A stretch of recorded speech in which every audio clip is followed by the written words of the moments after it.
The dust of the Athenian street clings to everything, a fine, pale powder that rises with each footstep, each passing chariot, each gust of wind from the Aegean.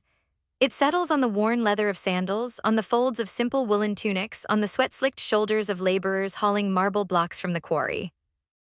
The air itself is thick with the scent of life, a complex tapestry woven from the sharp tang of olive oil, the sweet perfume of figs piled high in the market, the metallic clang of a blacksmith's hammer striking an anvil, and underneath it all, the ever-present salty breath of the sea. In the sprawling chaos of the agora, merchants shout their prices, their voices a cacophony of dialects from across the Hellenic world. Philosophers gather under the shade of the Stoa Poikile, their arguments a low murmur against the city's din, their hands carving abstract shapes in the air as they debate the nature of justice, of beauty, of the soul. Here, in this crucible of civilization, a young man named Lycomedes moves with an restless energy. Son of a wealthy shipping magnate, he feels the city is his personal playground. He has just left a symposium that lasted until dawn, the taste of watered-down wine still lingering on his tongue, the laughter of his companions still ringing in his ears. He seeks what he believes all men seek, happiness. For him today, happiness is the thrill of a new chariot, its polished wood gleaming in the morning sun, its horses stamping impatiently. He imagines the roar of the crowd, the wind tearing at his clothes as he rounds the final turn, the fleeting glory of victory. This, he thinks, is the good life. The pursuit of honor, the admiration of his peers, the exhilarating rush of competition. It is a feeling, a moment of intense pleasure that blots out all else. Not far away in the shadow of a half-finished temple, an old stonemason named Phidias works. His hands, gnarled and calloused from a lifetime of labor, move with a slow, deliberate grace. He is not carving for honor or for wealth, though he is paid for his skill. He is carving because the stone speaks a language he understands. His focus is absolute. He feels the subtle grain of the marble under his chisel. He sees the play of light and shadow as a fold of drapery emerges from the raw block. His work is an activity, a process, a constant conversation between mind, hand, and material. There is no roaring crowd for him, only the rhythmic tap-tap-tap of his hammer. Yet in his eyes there is a quiet, steady light, a deep contentment that Lycomedes in all his frantic pursuits has never known. Phidias is not chasing a feeling, he is engaged in an action. His happiness is not a prize to be won at the end of a race, but the race itself, run with excellence moment by moment. Two men, two lives, one city. Both seek to live well, to find that elusive state we call happiness, but they are searching in entirely different worlds. One seeks it in the fleeting peaks of external validation and sensory pleasure, the other finds it in the sustained, excellent performance of his function. Their silent, intersecting paths through the bustling heart of Athens pose the most fundamental of all human questions, a question that has echoed through the millennia, haunting every civilization, every philosophy, every quiet moment of individual reflection. What is the good life? How ought we to live, not just to survive, but to truly flourish? Is happiness a prize to be captured, a feeling to be chased, or is it a way of being, an activity to be practiced, a skill to be mastered like the stonemason's craft? This is not a question for idle speculation. It is the invisible architecture of every choice we make. It dictates what we value, what we pursue, what we sacrifice. We chase promotions at work, believing status will bring fulfillment. We accumulate possessions, hoping comfort will equate to contentment. We scroll through endless feeds of curated joy, seeking a vicarious taste of a life well lived. Yet a profound sense of dissatisfaction often remains, a nagging feeling that we are missing the point, that we are running Lycomedes' race, chasing the shadow of happiness while its substance lies elsewhere, perhaps in something quieter, more demanding, and infinitely more rewarding. To answer this question, we must travel back not just to this dusty Athenian street, but into the mind of a man who walked these same paths, observed these same human strivings, and dedicated his life to creating a blueprint for human flourishing. He was a student, a biologist, a logician, a political theorist, and the first true master of systematic thought. His name was Aristotle, and his answer would shape the very course of Western civilization. To understand Aristotle's revolution in thought, we must first understand the world he inherited, a world intellectually dominated by his teacher, the great Plato. For nearly 20 years, Aristotle studied at Plato's Academy, a sanctuary of philosophy just outside Athens' city walls. He breathed the Platonic air, an atmosphere charged with the pursuit of eternal, unchanging truths. Plato, in his quest for the good, pointed to the heavens. He taught that our world, this messy, chaotic world of senses, was merely a shadow, a flawed copy of a perfect, transcendent realm of forms. The perfect chair, the perfect circle, the perfect justice, these existed in an ideal, non-physical reality. The philosopher's task was to escape the prison of the senses through pure reason and apprehend these perfect forms. The highest good, the form of the good, was like a sun in this intelligible realm, illuminating all other truths. To live a good life, for Plato, was to align one's soul with this abstract, universal ideal, to turn away from the flickering shadows on the cave wall and gaze upon the true source of light. Imagine the young Aristotle, brilliant and insatiably curious, listening to these lectures. He feels the power of Plato's vision, the soaring ambition of a philosophy that seeks to anchor human life in the eternal, but his own temperament is different. He is not just a metaphysician, he is a biologist at heart. He has spent hours cataloging shellfish on the shores of Lesbos, dissecting animals, observing the intricate, specific functions of living things. His mind is drawn not to the abstract universal, but to the concrete particular.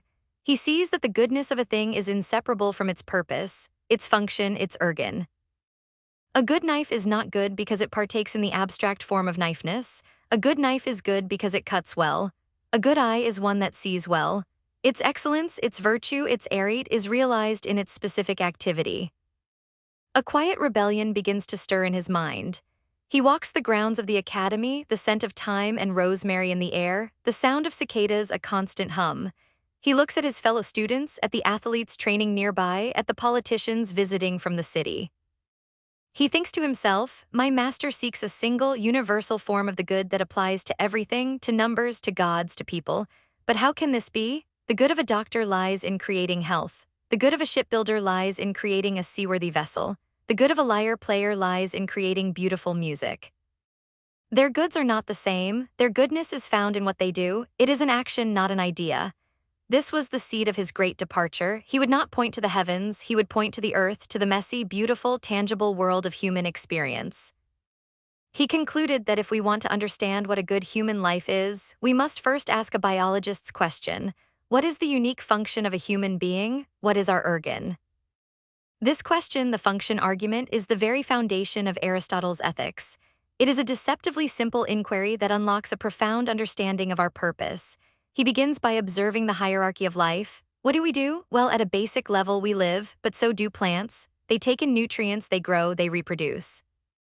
This is the vegetative life. It is essential, but it cannot be our unique function, the thing that defines us. We also perceive the world. We have senses. We see, hear, touch, taste, smell. We feel pleasure and pain. But so do all animals, a horse, a dog, a lion. They all share this life of sensation. It is a part of who we are, but it is not what sets us apart. So what remains? What is the one activity that is uniquely, characteristically human? Aristotle's answer is clear: reason. We possess logos, the capacity for rational thought, for deliberation, for abstraction, for choosing our actions based on principles. A lion acts on instinct, it feels hunger and it hunts. It feels fear and it flees. It has no choice in the matter, but a human being can feel fear and choose to stand firm. A human being can feel a desire for immediate pleasure and choose to delay gratification for a future good. We can reflect on our lives, ask what kind of person we want to be, and act in accordance with that vision. This is our unique function. Therefore, Aristotle concludes, the good life for a human being must be the activity of the soul in accordance with reason. And to do this well is to do it in accordance with virtue or excellence.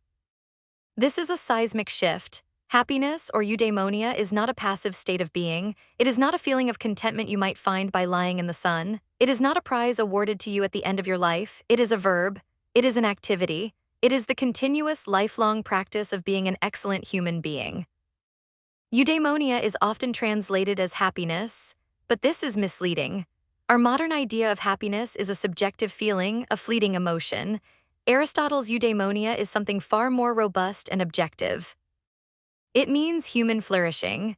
It is the state of a person who is actualizing their full potential, just as a healthy oak tree is one that has grown strong and tall, actualizing its potential as an oak. You wouldn't ask the oak tree if it feels happy. You would assess its flourishing by observing its activity, its strong roots, its thick trunk, its vibrant leaves. Similarly, for Aristotle, a flourishing human life is one of excellent rational activity, a life lived well and done well. This concept radically reorients our search for the good life. It tells us that fulfillment is not found in external things, not in wealth, not in pleasure, not even in honor, because all of these are passive or dependent on others. Wealth is merely a tool. Pleasure is a sensation we share with animals. Honor is something bestowed upon us by others and can be taken away just as easily. True flourishing is an internal activity, something that is up to us. It is the quality of our own actions, the excellence of our own soul's work. It is the difference between being a passenger in life, hoping for pleasant scenery, and being the skilled pilot of your own ship, navigating the seas with purpose and excellence, finding the deepest joy not in arriving at a destination, but in the masterful activity of sailing itself. So, if flourishing is the activity of the soul in accordance with virtue, the next obvious question is, what precisely is virtue? For Aristotle, virtue is not a mysterious or innate quality. It is simply the excellence of a thing. The virtue of a knife is its sharpness. The virtue of a horse is its speed and strength. The virtue of a human being, therefore, is the excellence of our rational soul. He divides these excellences into two categories: intellectual virtues and moral virtues. Intellectual virtues relate to reason itself, things like wisdom, understanding, and most importantly for our daily lives, practical wisdom. Moral virtues, on the other hand, relate to our character, our habits, our actions, and feelings. They concern how we manage our appetites, our emotions, our relationships with others. It is here, in the realm of moral virtue, that Aristotle introduces his most famous and practical idea, the doctrine of the mean. He begins with a simple observation from the world of physical training. If you want to be strong, what do? An athlete who exercises too much will injure himself. An athlete who exercises too little will grow weak. The right amount of exercise is a middle ground, a mean between the extremes of excess and deficiency. The same is true for health. Eating too much leads to illness. Eating too little leads to illness. Health lies in a mean. This principle, he realized, applies perfectly to the health of the soul. Moral virtue in every case is an intermediate state, a golden mean, that lies between two vices, one of excess and one of deficiency. Let us make this concrete, as Aristotle himself always did. Consider the feeling of fear. How should a virtuous person deal with fear? One extreme is to feel too little fear, to be oblivious to real danger. This is the vice of rashness or foolhardiness. The person who charges into a hopeless battle without a second thought is not brave, they are reckless. The other extreme is to feel too much fear, to be paralyzed by even the slightest risk. This is the vice of cowardice. The person who flees from every challenge, who is unable to stand up for what is right in the face of danger, is not virtuous. Virtue in this case is courage, and courage is the mean. The courageous person is not fearless. On the contrary, they feel fear, but they feel it in the right amount at the right time for the right reasons. They assess the danger rationally and act appropriately, standing firm when they must, but not throwing their life away needlessly. Courage is not an absence of feeling, but the mastery of feeling by reason. This structure repeats itself across the entire landscape of human emotion and action. Consider the sphere of pleasure and pain. The vice of excess is self-indulgence or licentiousness, the character of a person who chases every pleasure without restraint. The vice of deficiency is a kind of insensibility, a character who is unable to enjoy the proper pleasures of life. The virtue, the mean, is temperance or moderation. The temperate person enjoys pleasures, good food, good company, physical intimacy, but they do so in the right way at the right time and to the right degree, never allowing their appetites to enslave their reason. Or think about the act of giving money. The person who gives away more than they can afford to the wrong people for the wrong reasons is not virtuous. This is the vice of wastefulness or prodigality. At the other extreme, the person who hoards their wealth and is unwilling to give when they should is guilty of the vice of stinginess or meanness. The virtue in the middle is generosity. The generous person gives the right amount to the right people at the right time for the right reasons. Their giving is guided by a rational assessment of their own means and the needs of others. Crucially, this mean is not a rigid mathematical average. It is relative to us. The right amount of food for a professional wrestler is not the same as the right amount for a librarian. The act of courage required of a soldier in battle is different from the act of courage required of a citizen speaking out against an injustice. The mean is not mediocrity. It is the peak, the pinnacle of excellence, the perfect point of balance in any given situation. It is like an archer aiming for a target. There are countless ways to miss, to shoot too high, too low, too far to the left or right, but there is only one way to hit the bullseye. Virtue is hitting that bullseye in our actions and feelings. As Aristotle beautifully puts it, it is possible to fail in many ways, but to succeed is possible only in one way. This is why vice is common and virtue is rare. But this raises a critical problem. If the mean is relative and depends on the situation, how do we know where it is? How do we find the bullseye? A set of simple rules will not suffice. You cannot say, always feel a moderate amount of fear, or always give away 10% of your income. The world is far too complex for such rigid prescriptions. This is where Aristotle introduces the linchpin of his entire practical philosophy, the intellectual virtue of Phronesis or practical wisdom. Phronesis is the kind of intelligence that a master craftsman, an experienced statesman, or a wise old judge possesses. It is not theoretical knowledge of universal truths like geometry. It is the ability to see the particulars of a situation clearly, to understand what is truly at stake, and to deliberate correctly about how to act. The person of practical wisdom, the phronimos, is the one who can perceive the mean in any given context. They have, through a lifetime of experience and reflection, developed a kind of moral vision. They just see what the right thing to do is, in the same way a master carpenter just sees where to make the cut. They can read the moral landscape of a situation, balancing competing claims, understanding the nuances of human relationships, and choosing the action that will best lead to flourishing. This is why, for Aristotle, virtue cannot be learned simply by reading a book. It requires experience. Young people, he notes, can be brilliant at mathematics because it deals with abstractions, but they cannot be truly wise in a practical sense because they lack the years of experience necessary to understand the complexities of human life. Phronesis is a form of knowledge that is slowly accumulated through trial and error, through observing the successes and failures of others, and through a deep, reflective understanding of human nature. The phronimos becomes the living standard. When we are unsure of what to do, Aristotle advises us to ask, what would a person of practical wisdom do in this situation? This leads us to the final and perhaps most important piece of the puzzle: how do we become this person? If virtue is a mean and perceiving the mean requires practical wisdom and practical wisdom requires experience, where do we begin? Aristotle's answer is profoundly practical and psychological. We begin with habit. Moral virtue is not an idea in our head, it is a state of character, a hexis, and character is formed by what we repeatedly do. We are not born brave or temperate or generous. We become brave by performing brave acts. We become just by performing just acts. We become temperate by resisting temptation. Imagine a child learning to play the lyre.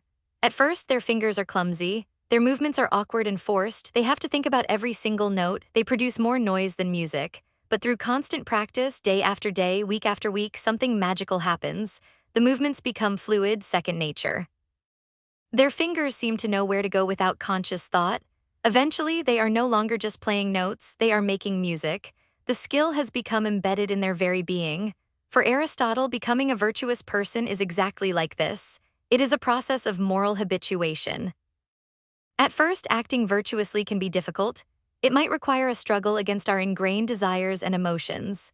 Resisting that extra piece of cake, standing up to a bully when we are afraid, forcing ourselves to be generous when we feel stingy. These early actions are like the clumsy first notes of the lyre student. They are effortful. But every time we choose the mean, every time we act in accordance with reason rather than impulse, we are strengthening a new disposition. We are slowly carving a new groove in our character. Over time, these actions become easier. They start to feel natural. Eventually, a truly virtuous person no longer feels a great struggle. They act temperately and courageously because it has become who they are. What's more, they come to take pleasure in acting virtuously. The temperate person enjoys a simple meal more than the glutton enjoys a feast, because their enjoyment is aligned with reason and health. The brave person feels a deep, noble satisfaction in doing the right thing, a pleasure that the coward, in their short-lived relief, can never know. This process of habituation is the engine of moral development. It is how we build the character that becomes the bedrock of a flourishing life. This is why Aristotle believed that the laws and education of a state, the polis, were so critical. The state's primary function is not economic or military. It is to be a kind of national gymnasium for the soul, a place where citizens are habituated into virtue from a young age. Good laws and good customs guide people toward the mean, helping them to practice virtuous actions until those actions become their second nature. The individual cannot flourish in a vacuum. We are social and political animals, and our character is shaped by the community in which we are raised. A good person and a good citizen are, in the end, one and the same. And so, the picture of the flourishing life comes into focus. It is not a life of ecstatic highs or the pursuit of pleasure. It is a life of balance, of rational activity, of character built stone by stone through a lifetime of virtuous habits. It is a life where reason guides emotion, where action hits the mean between extremes, and where a person finds their deepest fulfillment in the excellent performance of their human function. But Aristotle's inquiry does not end there. After mapping out the landscape of the moral virtues required for an active life in the community, he pushes his investigation to its ultimate conclusion. He asks, given that our function is rational activity, what is the highest and most perfect form of rational activity a human can engage in?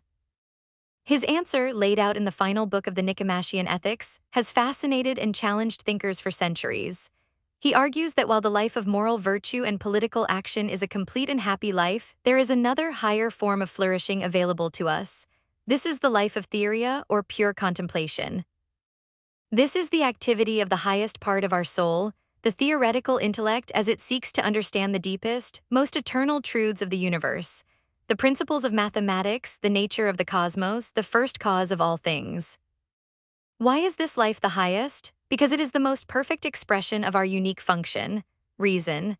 It is the most continuous activity we can contemplate for longer and with less interruption than we can engage in physical or political acts. It is the most self-sufficient, it requires the fewest external goods. A politician needs a city, a general needs an army, a generous person needs wealth to give away. But the philosopher in their study needs little more than peace and quiet. This activity is loved for its own sake, containing its own pleasure, a pleasure that is profound and pure. Finally, Aristotle argues it is the most divine activity. It is what we imagine a god would do. The gods do not engage in business or go to war or worry about being temperate. Their activity is pure thought, and in engaging in contemplation, we come closest to the divine element within ourselves.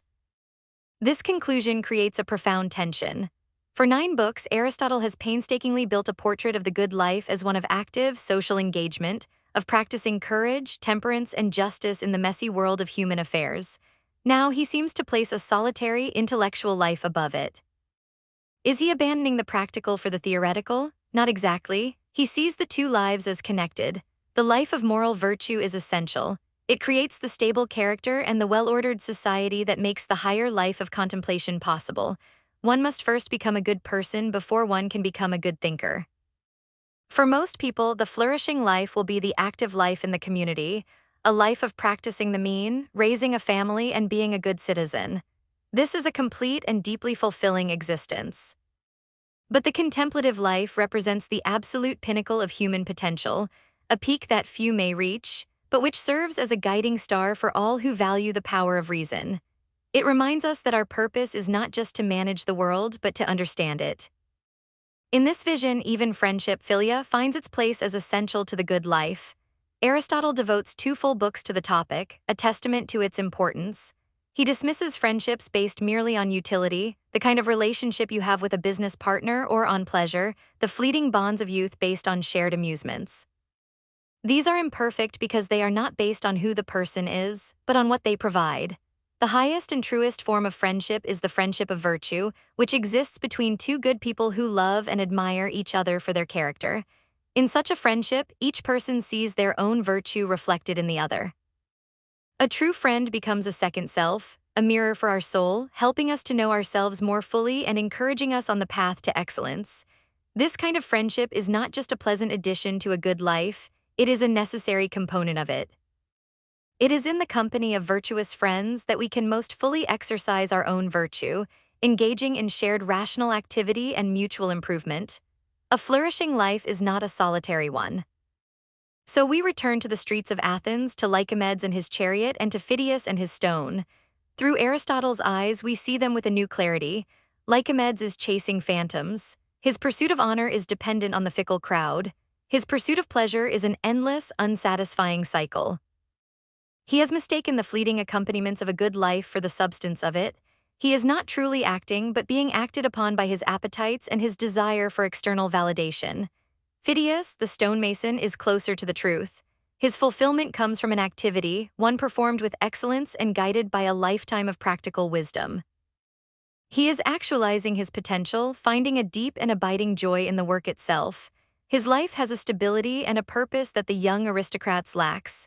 He is living a life of virtue, albeit in a specific craft. Aristotle's genius was to take this principle of excellence, the stonemason's focus, the athlete's discipline, the lyre player's skill, and universalize it into a philosophy for living. He provided a framework that is at once profound and profoundly practical. He tells us that the good life is within our reach, not through luck or divine favor, but through our own deliberate effort. It requires us to understand our unique nature as rational beings.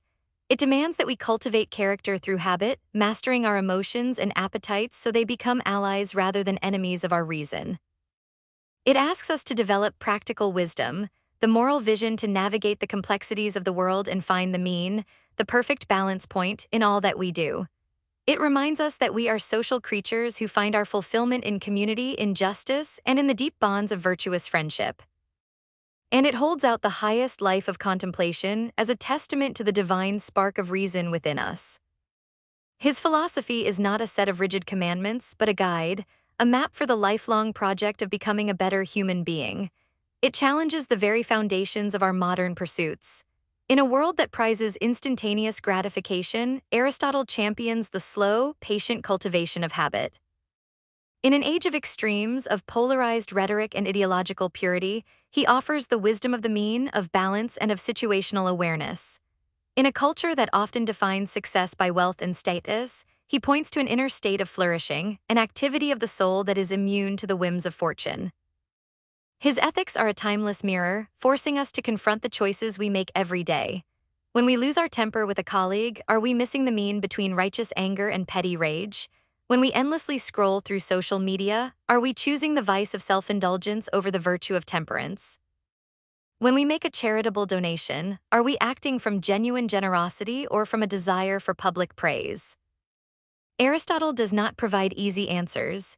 He provides the tools for us to find the answers for ourselves. He empowers us. He tells us that character is not destiny, but a sculpture we carve with the chisel of our daily choices. Each act, no matter how small, either reinforces a vice or builds a virtue. The project of a lifetime is to become the artist of our own soul, to transform the raw material of our nature into a work of balance, reason, and excellence. It is a difficult, demanding task, far more so than simply chasing pleasure or accumulating wealth. But in that sustained, excellent activity, in the very process of becoming who we are meant to be, lies the deepest and most enduring happiness a human being can ever know. In a world that offers endless distractions and promises fulfillment in 1,000 fleeting forms, his ancient wisdom calls to us with a singular, challenging question. Have we forgotten that the good life is not something we find, but something we build?